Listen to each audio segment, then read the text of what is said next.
The Honda Brio has been out for a couple of years now. It may not have the latest tech, but I think it still has plenty to offer in this segment. It sells for under 800,000 pesos. Is it worth your money? Let's find out.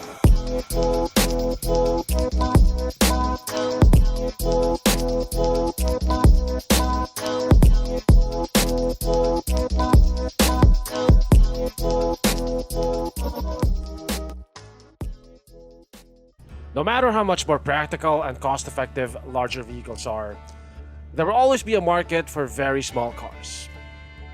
Cars like the Wigo, the Celerio, and the Brio are an ideal choice for those who have limited parking spaces and for those who usually drive alone and don't like consuming a lot of unnecessary space on the road. The hatchback is one of the smallest form factors that vehicles come in. And Honda is no neophyte when it comes to hatchbacks. The Civic EG was the quintessential hot hatch of the 90s. It was basic, it was affordable, but it looked cool, and it quickly became the favorite platform for a lot of modders. In some ways, the Brio reminds me of the EG. It's basic, but like the EG, I think it also looks cool. While a lot of small hatchbacks tend to look cute and rounded, the Brio has a bit of attitude to it. For a little car, I think it looks pretty intimidating. The headlights are halogens, but they're aggressively styled. The blacked out grille is definitely a nice touch, as well as this aggressive looking chin. You get halogen fog lamps down there. Definitely these 15-inch wheels are the right size for the car. They fill the wheel wells quite nicely, and they give the car a sporty look. The Brio doesn't get a lot of ground clearance, and I think that helps a lot with the look of the car. It looks slow, wide, and aggressive. You get these sharp, upswept lines on the side. The RS variant gets the side skirts, which make the car look lower and more sporty. You get power folding side mirrors. You don't get a smart entry system. You'll have to press the button on the key fob to lock or unlock the vehicle. The RS variant also gets this rear roof spoiler. So all variants get the same halogen tail lamps.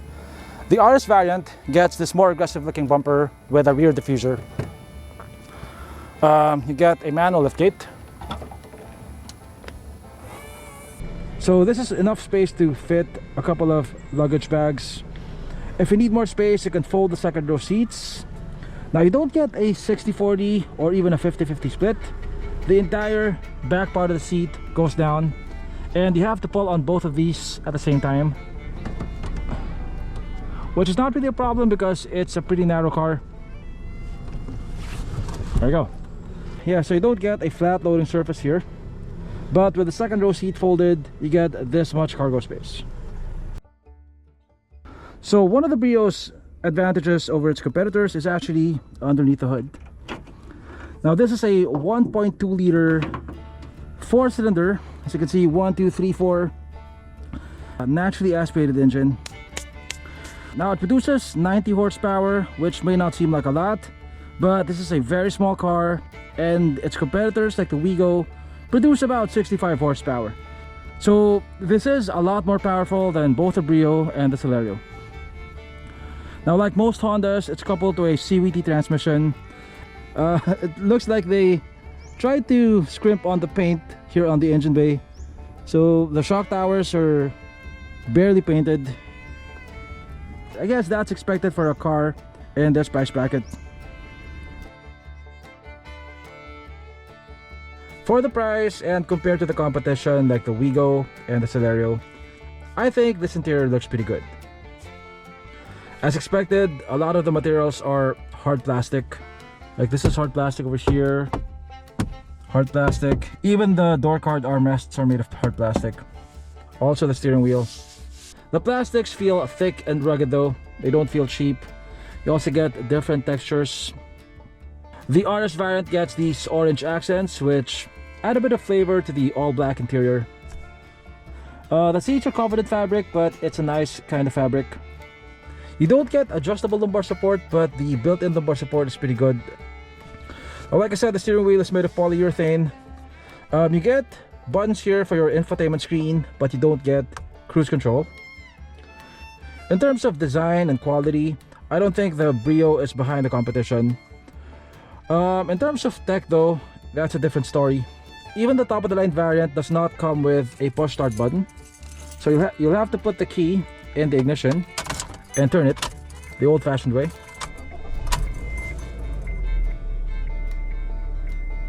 You get an analog instrument cluster. The RS variant gets RS badging on the speedometer. You get this 7-inch screen.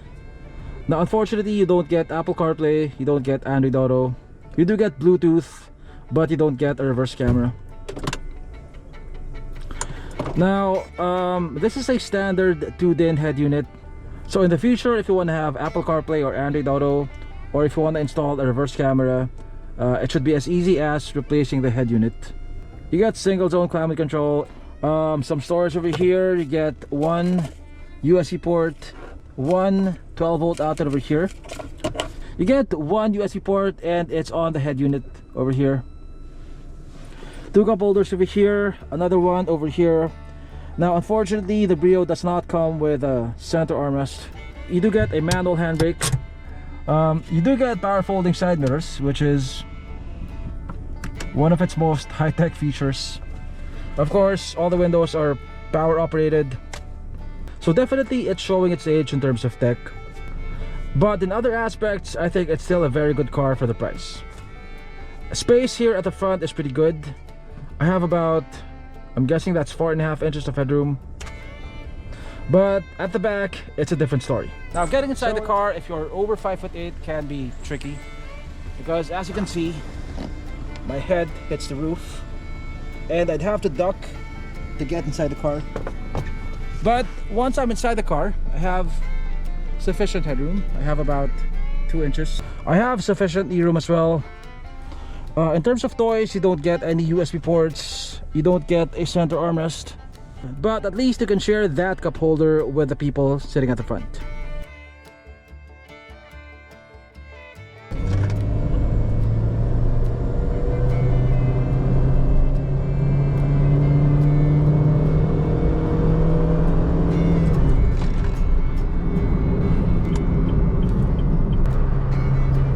The Honda Brio doesn't feel terribly out of place on the highway.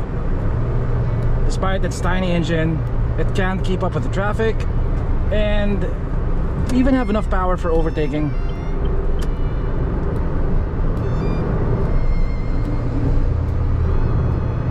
And despite its size, it feels stable on the highway. It doesn't feel like you're gonna topple over when you're changing lanes quickly. It doesn't feel like you're gonna get blown away when a huge bus passes by you.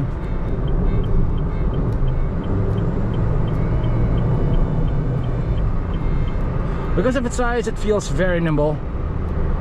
It feels like you're driving a go-kart. The main advantage of the Brio over its competitors that I mentioned is the engine. The Brio has 90 horsepower, which is almost the same as the 1.3 Vios. The Brio though is a lot lighter. It has a curb weight of less than 1,000 kilograms, so the power to weight ratio is pretty good. For comparison, the Wigo and the Celerio have 60 plus horsepower engines, so that's quite a significant difference. And you will feel that difference at highway speeds when you have to overtake, or when you have to go up steep roads and you're fully loaded. The 4-cylinder engine of the Brio also feels smoother than the 3-cylinder engines of the Wigo and the Celerio. Now, despite having a bigger engine and having more power, the Brio is still very fuel efficient. I averaged 11.3 kpl in the city, and that's with traffic, and I got about 24.6 kpl on the highway. NVH levels are what you would expect from a budget car. Quite a bit of outside noise enters the cabin, but I think it's not too bad, as long as you're not flooring it. When you do floor it, because it has a CVT, you get that recognizable CVT drone, which sounds like this. The RPM slowly goes up and stays at the power band as you're accelerating.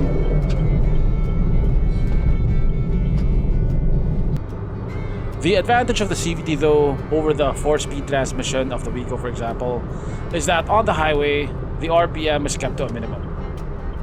At 100 kph, you're doing about 2000 RPM, so it's still relatively quiet compared to the competition, and the engine doesn't sound straight. That is as long as you're not flooring it. Also, nothing rattles, nothing creaks. The car feels solidly built. The Honda Brio starts at 680,000 pesos, which would make it one of the most affordable vehicles that you can buy in the Philippines. It goes all the way up to 828,000 pesos for this RS variant. Add 10K if you want it with a black roof. At these prices, vehicles will have to make compromises. And the Brio is no exception. It is short on modern electronic conveniences, but it doesn't compromise on the really important things. Things like the engine and the driving experience. Or at least, not as much as other subcompact hatches in its class. The tech, like a reverse camera, Apple CarPlay, Android Auto, you can add those later on. But you can't change the engine and the interior build quality in an economically sensible way. So does the Brio still make sense today in 2023? I say if you specifically want a small hatchback, this is still one of your better choices.